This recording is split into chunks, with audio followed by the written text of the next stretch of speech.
Cek cek 321. Cek cek 321. Halo teman pipis yang terlalu banyak kuota, bagaimana kabarnya? Mudah-mudahan selalu dalam kondisi kesehatan yang prima. Kali ini, Mo Pipis akan merangkum sebuah film bertema balas dendam berjudul Peppermint tahun 2018. Balas dendam di film ini bukan dilakukan oleh Rambo, Bruce Willis, atau Liam Neeson, tapi dilakukan oleh emak-emak. Bayangin coy, emak-emak yang sering parkir motornya di tengah jalan. Tanpa berlama-lama, karena saya juga harus ngantar emak ke pasar beli ceker, katanya buat nampolin saya. Maka dengan segenap penuh keseimbangan pikiran, saya mengajak teman-teman untuk, hayo, kita langsung saja ke alur ceritanya. Riley?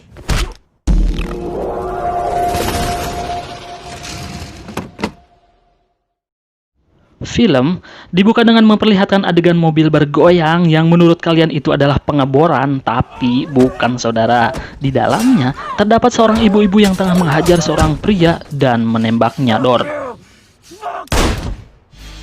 Scene kemudian beralih kepada siang hari di mana si ibu tersebut berjalan menuju sebuah van dan diawasi dua anak kecil. Si ibu ini terlihat sangat kuat dan mandiri, mengobati lukanya sendiri tanpa bantuan dokter ataupun mantri. Dia merekatkan lukanya dengan staples kemudian dilakban. Simple tapi past tense. Setelah itu, dia membuka paket dari Shopee Pipi yang isinya membuat pikirannya kembali kepada kejadian sebelum saat ini, di mana dia menjadi seorang ibu yang berkehidupan normal, mempunyai pekerjaan, suka memasak, mencuci anak, mengantar baju ke sekolah, dan yang paling penting, menggibah tipis-tipis di saat kumpul bersama teman sejawat. Ibu itu bernama Riley North. Terlihat Riley sedang bersiteru dengan temannya Peg di sebuah parkiran, yang kemudian ditenangkan oleh Carly, putrinya yang sangat manis seperti mendoan. Riley dan putrinya kemudian pergi ke tempat suaminya bernama Chris untuk menitipkan Carly selama dia bekerja. Chris didatangi temannya Mikey untuk mengajaknya merampok seorang gembong narkoboy, tapi Chris terlihat ragu. Malam harinya, Riley datang untuk bersiap merayakan pesta ulang tahun putrinya.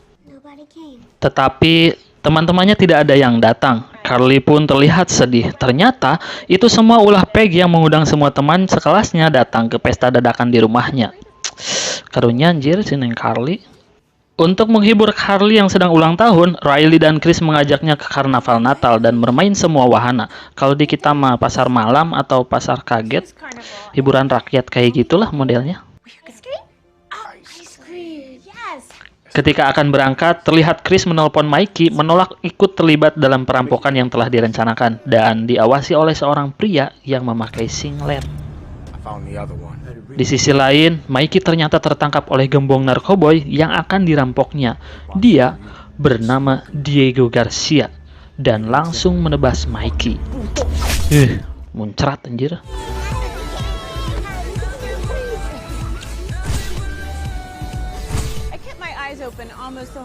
Selesai menaiki wahana kukudaan, kincir putar, dan ombak banyu, serta berfotobox ria, mereka membeli es krim rasa peppermint dan diawasi 3 orang pria anak buah Garcia.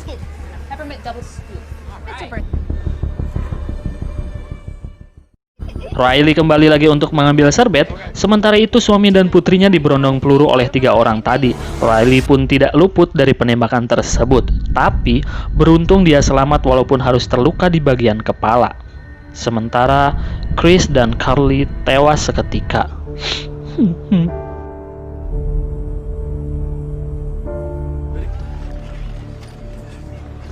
Kemudian, 2 orang detektif bernama Stan dan Moises mengecek TKP penembakan itu. Riley yang tersadar langsung diberikan fakta bahwa penyebab suaminya tewas ada kaitannya dengan perampokan gembong narkoboy si Diego Garcia, dan pihak kepolisian telah menangkap beberapa anak buah Garcia. Chris sebenarnya tidak melakukan perampokan itu, dia cuma diajak temannya dan padahal dia menolak, tapi dia langsung dihabisi Etienne gitu. Beruntung Riley mengingat 3 pria penembak suami dan putrinya. Mereka pun ditahan untuk disidang.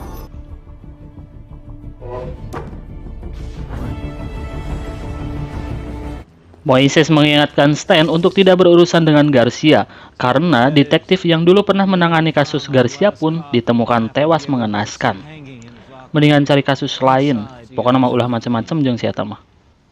Riley yang sedang bersedih didatangi oleh pengacara ketiga tersangka penembakan yang bernama Henderson. Dia bermaksud untuk menyuap Riley agar melupakan kasus ini dan memulai kehidupan baru dengan sejumlah uang. Tapi karena Riley sangat terpukul, Riley menolak uang itu dan mengusir Henderson. Get out of my house! Get out! Sidang kasus perkara penembakan suami dan putri Riley pun dilaksanakan. Dengan congor yang nyerocos, Henderson pun meyakinkan hakim dan diperkuat bahwa Riley diketahui mengkonsumsi obat antipsikotik. Ketiga tersangka pun dinyatakan bebas.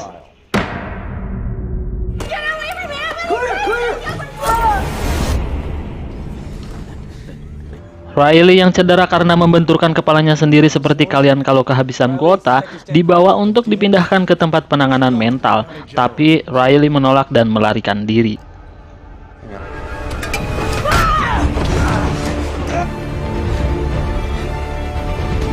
Kemudian, scene diperlihatkan ke masa sekarang di mana pria yang dibantai Riley di awal film digantung di tempat wahana yang dia naiki dulu bersama suami dan putrinya. Pria itu ternyata salah satu tersangka penembakan yang dibebaskan.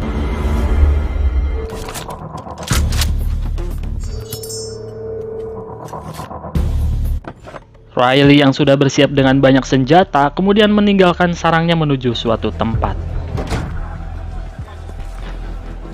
Di kantor FBI, agen Inman memberitahukan bahwa Riley sudah mencuri 55.000 US dollar dari bank tempatnya bekerja. Kita berpindah lagi ke Riley yang ternyata sedang berada di rumah hakim yang dulu membebaskan para tersangka, mengikatnya, dan melakban mulutnya. Riley sempat juga terlihat di YouTube sedang melakukan pertarungan layaknya UFC. Jadi, selama 5 tahun ini, Riley pergi untuk belajar bertarung, menggunakan senjata, meracik bom, dan mengikuti acara MasterChef di seluruh dunia. Kemudian, dia kembali lagi untuk membalaskan dendamnya dengan mencuri terlebih dahulu senjata yang dibutuhkan. Sang hakim korup itu pun dipaku tangannya dan diikat serta dipasang peledak yang tersambung dengan handphone. Dan Riley juga sudah menghabisi pengacara yang berusaha menyuapnya dulu. Karena ulah Riley, Garcia kehilangan beberapa pengiriman narkoboynya. Maka dari itu, seorang pria yang merupakan anak dari kartel besar menginvestigasi Garcia dan memperingatkan untuk tidak main-main dengannya.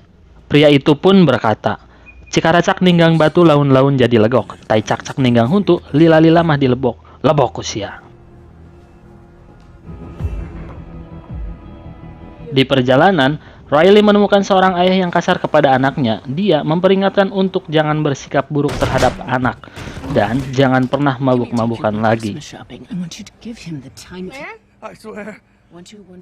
Riley menyamar sebagai tunawisma agar bisa masuk ke salah satu tempat pencucian uang milik Garcia.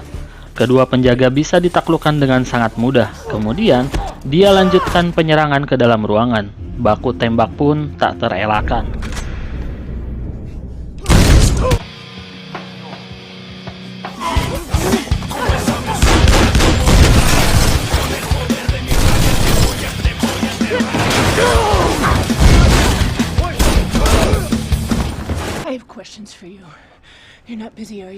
Anak buah Garcia yang dibiarkan hidup melaporkan kejadian itu dan memberitahu bahwa Riley tidak sedikit pun mengambil uangnya melainkan membakarnya. Garcia pun resah dan gelisah sehingga menggandakan pengamanannya. Garcia memasang bom di laboratorium narkoboynya karena Riley pasti menuju ke tempat itu. Setelah Riley masuk, ledakan besar terjadi. Anak buah Garcia melaporkan bahwa Riley tidak mungkin selamat dari ledakan itu. Padahal, Riley berhasil menyelamatkan diri dengan masuk ke saluran pembuangan, membajak mobil, dan mengejar kedua anak buah Garcia.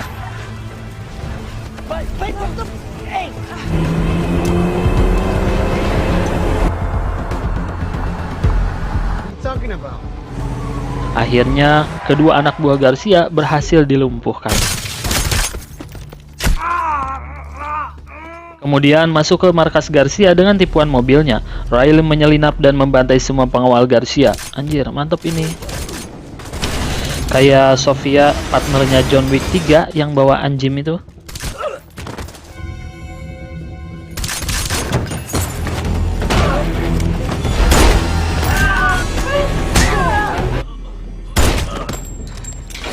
Saat Garcia terpojok dan Riley akan menembaknya, Riley gagal fokus karena anak Garcia tiba-tiba muncul hingga Garcia bisa menyerang perut Riley dan kabur bersamaan dengan terdengarnya sirine polisi.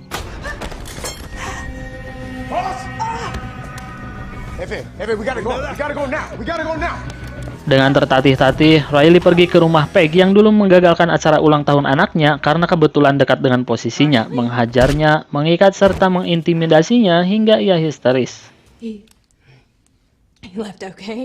You're right. Get back here, Riley! No! Stop squealing, Peg.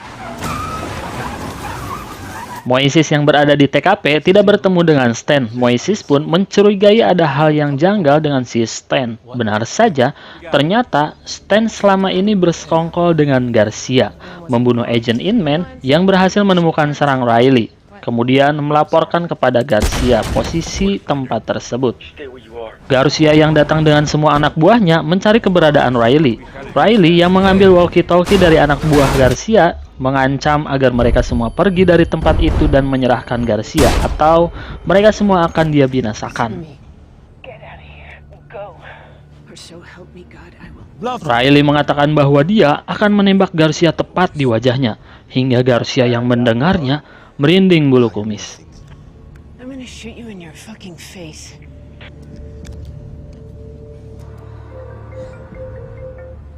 Riley kemudian menemukan mayat agent Inman dan mengambil HP-nya. Dia menyiarkan secara langsung dengan HP itu hingga Moises mengetahui keberadaannya. Mendapatkan fakta bahwa Stan rekannya adalah pengkhianat. Kemudian pasukan kepolisian bergegas ke tempat Riley. Entire family. We're the LAPD. The party is. I'm not going anywhere. Garcia yang penuh amarah menyandera anak kecil hingga Riley tidak tega melihat orang-orang terluka muncul di hadapan Garcia, mengulur waktu dengan membiarkan Garcia memukulinya.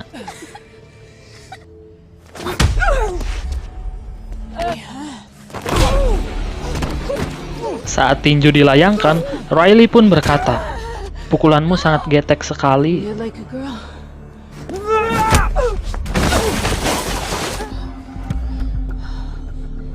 Seketika anak buah Garcia berhamburan ketika pihak kepolisian datang.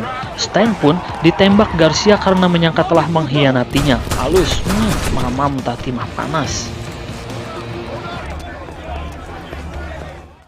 Garcia yang kabur dikejar oleh Riley dan berhasil memojokkannya. Pihak kepolisian memerintahkan Riley tidak menembaknya, tapi karena terlalu kehel, Garcia pun ditembak tepat di kepalanya.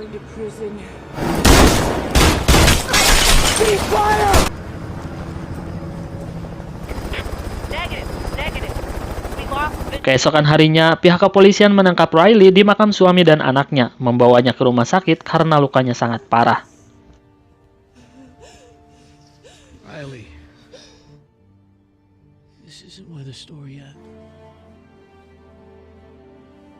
Need an RA! Now!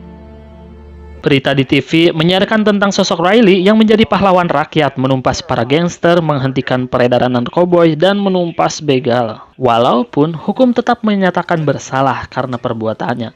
Hingga setelah sadar, Riley mendapatkan tangannya diborgol. Detektif Moises masuk untuk mengungkapkan bahwa Riley sangat hebat dalam menumpas kejahatan. Dan dia sebenarnya tidak setuju jika Riley ditahan, hingga dia menggenggam tangan Riley dan pergi.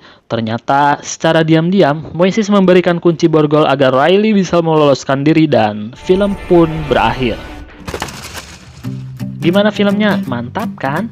Jennifer Garner berhasil membawa balas dendamnya ke dalam otak kita, membuat statement bahwa ibu-ibu tidak bisa mengangkat galon sendiri itu terpatahkan. Faktanya, Riley bisa dengan sangat mudah membantai semua gembong narkoboy tanpa bantuan siapapun. Jika ada sequel selanjutnya, mungkin akan lebih seru karena pria anak kartel narkoboy yang sempat mendatangi Garcia pasti mengalami kerugian besar. Kita nantikan saja, siapa tahu ada kelanjutannya. Pesan yang bisa kita ambil dari film rilisan tahun 2018 ini adalah jangan pernah membangunkan singa yang tengah tidur, karena jika emak-emak sudah bertindak, jangankan perabotan rumah, pabriknya pun bisa diledakannya. Oke, karena emak saya sudah siap ke pasar, saya selaku CEO, narator, editor, dan bendahara dari channel ini mengucapkan selamat berjumpa kembali di video selanjutnya. Jangan lupa makan dan cium tangan emak. Dadah! Riley?